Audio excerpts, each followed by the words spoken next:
On May 20th, 2019, a group of 7 students and a professor from the University of Colorado at Denver started an 11-day journey through the beautiful country of Costa Rica.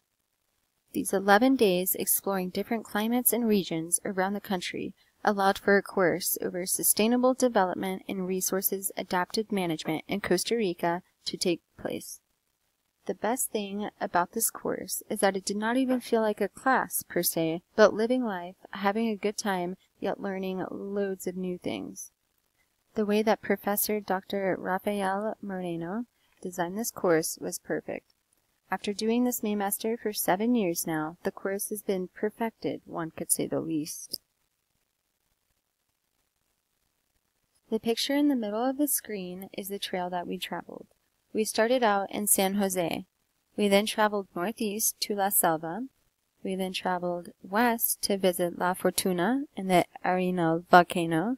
Then we traveled even more west to the Pacific coast where we visited a town called Brazalito. And then we traveled south to visit Monte Alto, deep within the jungle. Our first night we stayed in San Jose.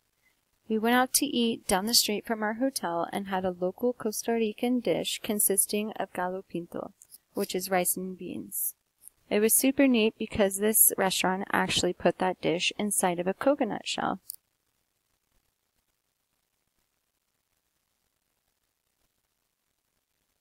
The picture on the very right is the hotel that we stayed in.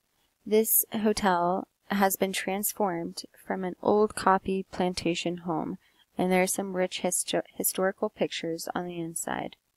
The next morning, May 21st, 2019, we took off on a bus and headed northeast. This is the first time that we got to meet our awesome bus driver, Hernan. He drove us around the country all 11 days and was such a boss. The first stop was at La Paz. This consisted of waterfalls and many different animals such as sloths and big cats and a butterfly pavilion. This place was completely man-made and the landscape design was one to take note of. They did a wonderful job making the environment feel like it was part of the jungle. As you can see in the top right picture, the sidewalk and handrails looked like they were made of tree, but in reality, these were actually made of concrete. After spending a couple hours at La Paz, we headed back to our bus. On our walk there, a man was painting. I stopped to take a look at his art and fell in love with the picture here in the center of the screen. This waterfall was so wonderful, and I just had to bring this amazing memory back home with me.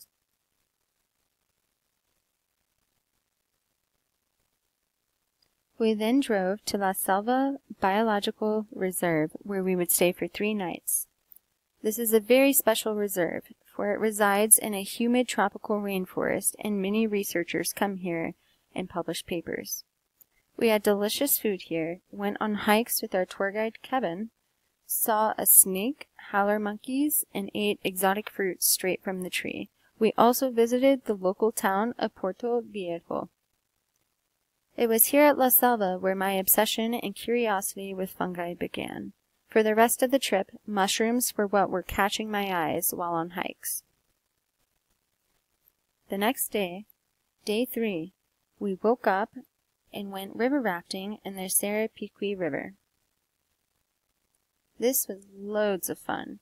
We got to go cliff jumping, got to swim in the river, and also ate the delicious, fresh local fruits that our tour guides had brought, pictured on the top right.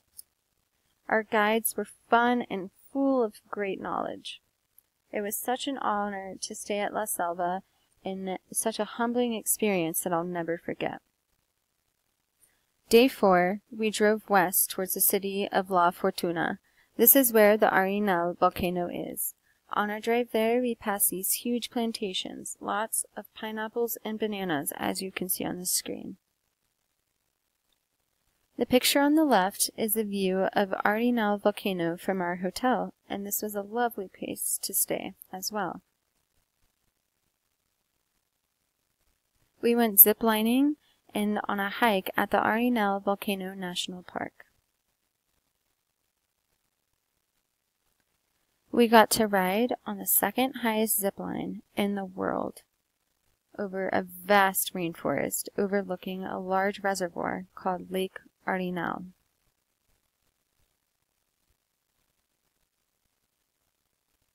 Here are a couple of the videos that I was able to capture and bring back home with me.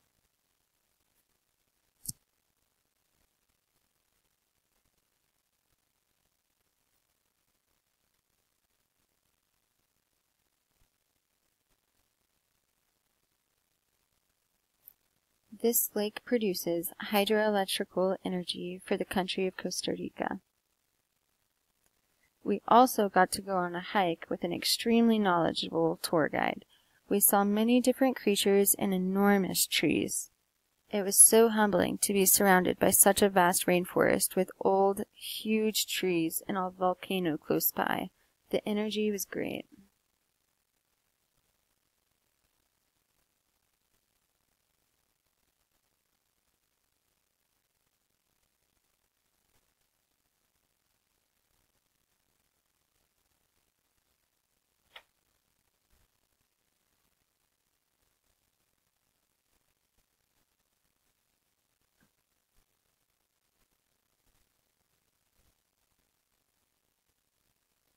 Here are some pictures that I'd captured with my new obsession of fungi.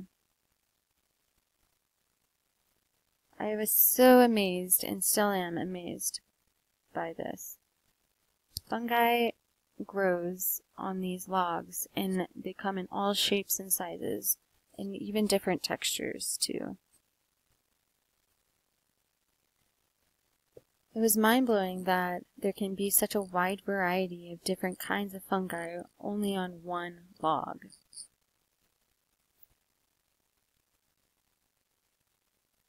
Day 5 rolled on, and this was actually one of my favorite days. We got to visit a farm that was created by a man named Don Juan. He uses this farm to farm natural organic food made with no chemicals, and he grows most of the food that he eats and serves to his guests, including this amazing lunch that we got to indulge in, pictured on the center of the screen. Don Juan began his farm 17 years ago and uses it to educate people of all ages. The way that he lives his life and shares it with others was beautiful to me. He is such an inspiration in my life. The use of intercropping to keep pests away, and many other examples of all of nature having a symbiotic relationship is mind-breakingly beautiful. Don Juan has pigs, chickens, and cattle, and he captures the methane from the manure and uses the gas as energy to power things on his farm. How amazing, right? All of our minds were blown away when we learned that it takes 2 years for a pineapple to be grown and harvested. I think that we all see pineapple another way after going on this trip. We got to see a rubber tree and juice and drink a fresh sugar cane grown on the farm before eating that delicious lunch that was pictured on the slide before. The drink was wanabana, which is also called soursop. This is a delicious superfruit and is so good for you. And we also got to drink a delicious cup of Costa Rican coffee after our meal.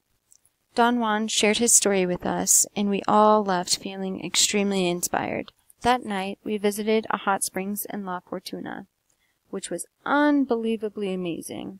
It was called Baldy Hot Springs and was completely man-made too, but it was designed in such a way that did not feel like it had been created by man, similar to La Paz.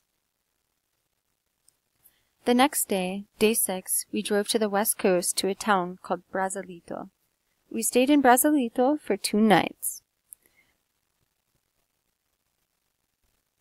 Day 7, we visited an upcoming tourist town down the road.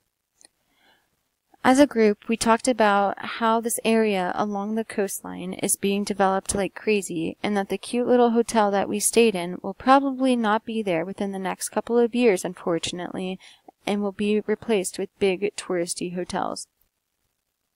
We continued to eat delicious Costa Rican foods and enjoyed the ocean breeze. The next day, day 8, we drove eastward in the peninsula de Nicoya, Costa Rica, towards Monte Alto Ecolodge. This place was beautiful.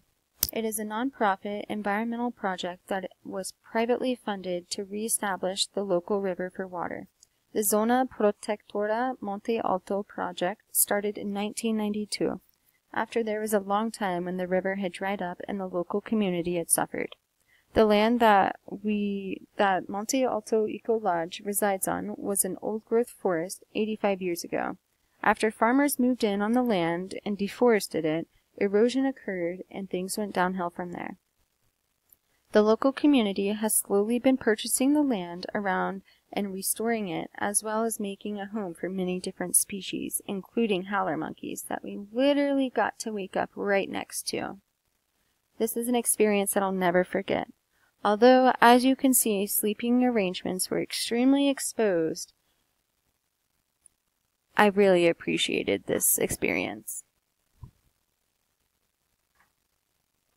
Monte Alto was in a dry, tropical rainforest. The next day, day 9, we went to visit a cave at Barra Honda National Park. Our bus driver, Hernan, was so awesome. He's such a boss.